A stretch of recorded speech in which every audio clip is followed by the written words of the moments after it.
என்ன உண்டு நிலவுக்கு வானம் உண்டு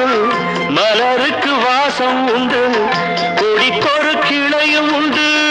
எனக்கென்று என்ன உண்டு ஏன் படைத்தானோ இறைவனும் என்னை